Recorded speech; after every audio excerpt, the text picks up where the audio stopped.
बिस्मिल्लाहिर्रहमानिर्रहीम।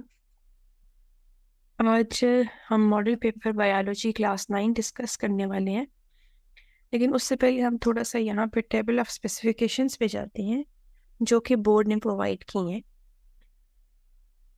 सबसे पहले टेबल में नंबर ऑफ आइटम्स दिए गए हैं और उनमें मार्क्स की डिस्ट्रीब्यूशन की गई है। आइटम्स में MCQs हैं, RRQs हैं, ERQs हैं। MCQs तो मल्टीपल चॉइस क्वेश्चंस हो गए। RRQs जो हैं वो रिस्ट्रिक्टेड रिस्पांस क्वेश्चंस होते हैं, यानी कि शॉर्ट क्वेश्चंस हो गए, और जो ERQs होते हैं वो एक्सटेंडेड रिस्पांस क्वेश्चंस होते हैं, यानी कि लॉन्ग क्वेश्चंस हो गए।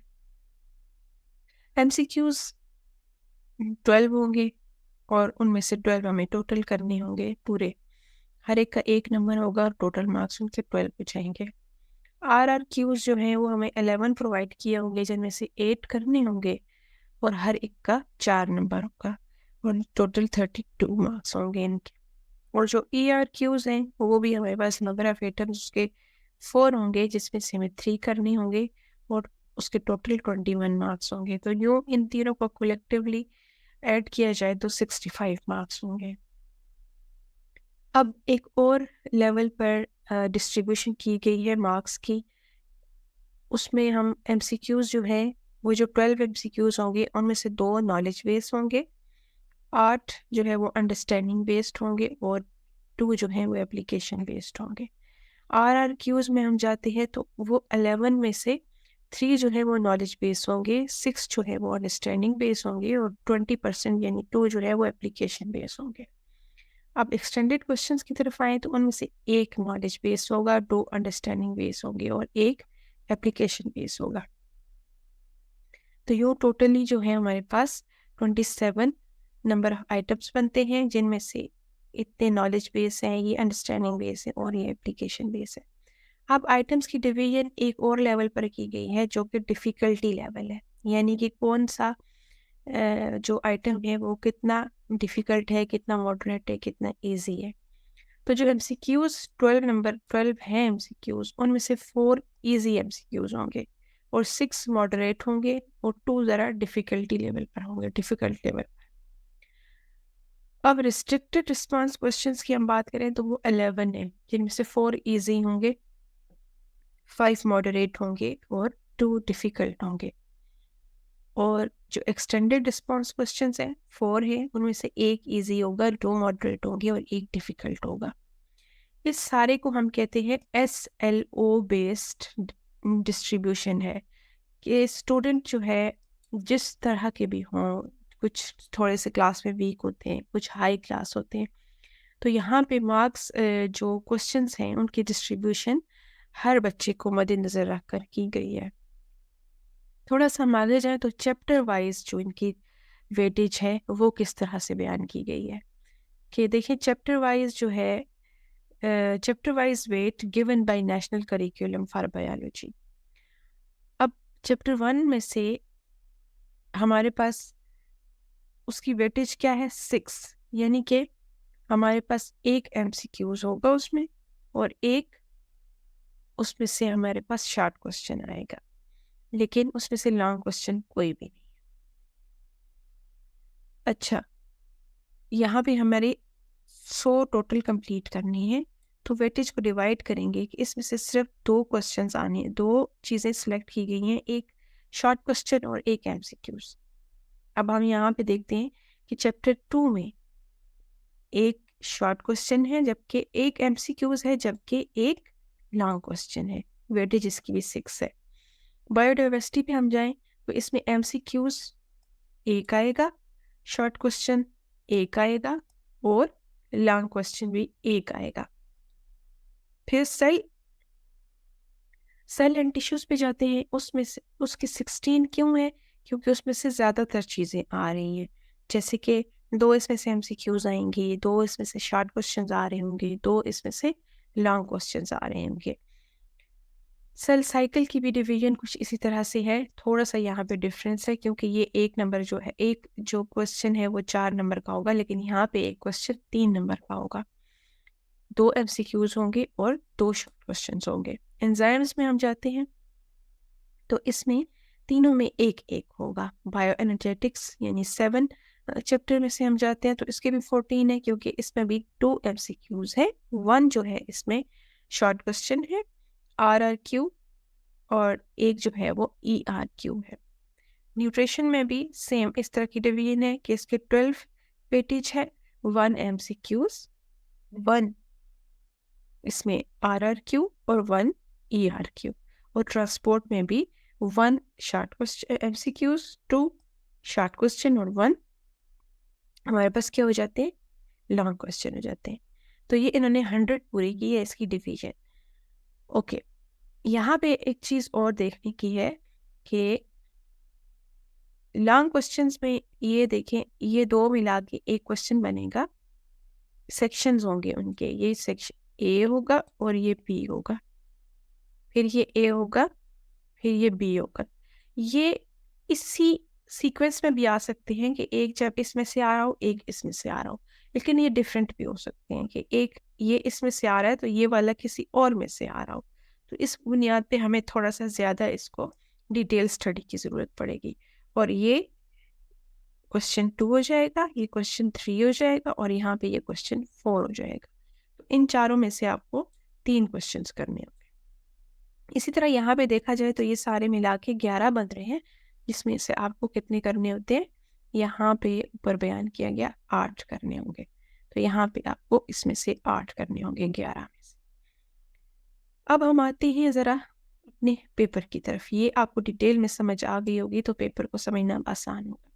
इसके सेक्शन ए में आप देखें, सेक्शन ए में सबसे पहले लिखा हुआ है कि MCQs जो हैं वो रिस्पांस शीट पे फिल करने हैं बबल्स की फॉर्म में। इस तरह आपको आंसर शीट मिलेगा तो इसके हर क्वेश्चन के आगे इस तरह वो होंगे A, B और C और D होंगे, तो उसके बबल को आपने फिल करना होगा इस तरह से। ये जो यहाँ पे हम देखते हैं कि किस तरह से होगा। यहाँ पे वो कह रहे हैं कि 20 मिनट्स के बाद ये आपने शीट जो है वो सुप्रिटेंडेंट को वापस करनी है, और ये 12 मार्क्स का MCQs हैं 12।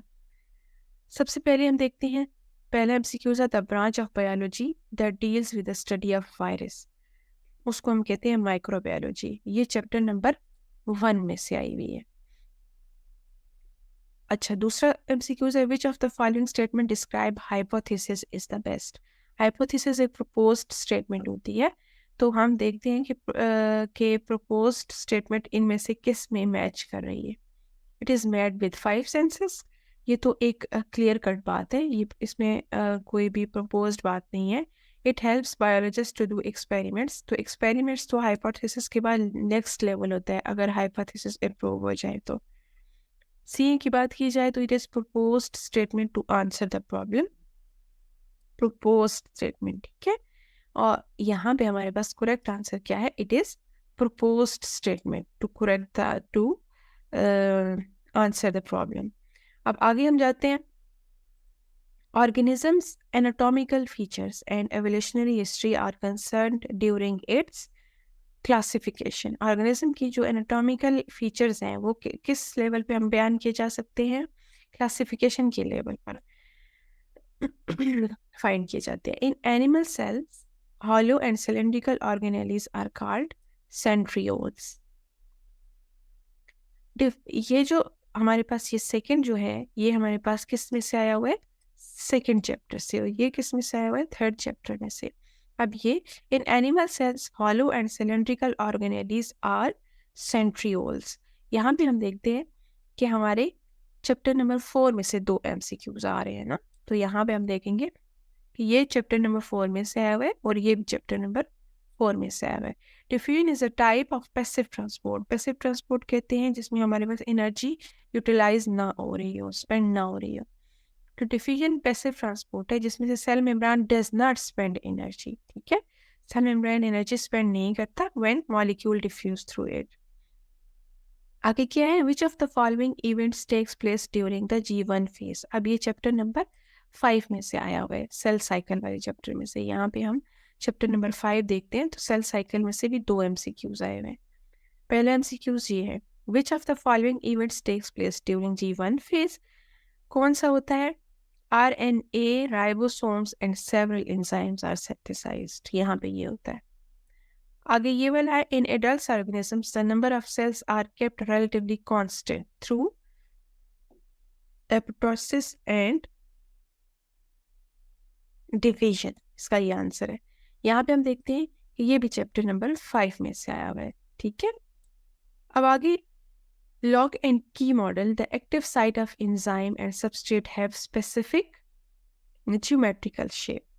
यहाँ पे लॉक एंड की बात हो रही है तो इसकी स्पेसिफिक ज्योमेट्रिकल शेप है. अब ये 8वां एमसीक्यूज हमारे पास किस में से आया हुआ है? एंजाइम्स वाले चैप्टर में से एक एमसीक्यूज आया हुआ है. Chapter number 6. Chapter number 6. अभी यहाँ पे respiration is an oxidation reduction process during which food molecules are broken down into carbon dioxide and water. Okay, ये हमारे पास चैप्टर नंबर 7 में से आया हुआ है. और यहाँ पे चैप्टर नंबर 7 में से 2 एमसीक्यूज है. दूसरा एमसीक्यूज क्या है? ए dawn and sunset, sunrise and sunset, the intensity of light will be low. dawn और सनसेट दोनों में इंटेंसिटी ऑफ लाइट क्या होती है? लाइट लो होती है. ये भी हमारे पास चैप्टर नंबर 7 में से आया हुआ है. अब चैप्टर नंबर 8 न्यूट्रिशन की बात हो रही है. इसमें से एक ही एमसीक्यूज होगा. Calcium is the most abundant mineral in the human body that plays an important role in blood clotting. ये हमारे पास चैप्टर नंबर 8 में ऐसे आया हुआ है. और आगे चैप्टर नंबर 9 की बात हो रही है. 9 में the transpiration pull occurs when mesophyll cells of the leaf lose water vapors and more water enters in them from the xylem vessels of the leaf. ये चैप्टर नंबर 9 में से आया हुआ है. इस तरह से ये 12 एमसीक्यूज पूरे हो गए.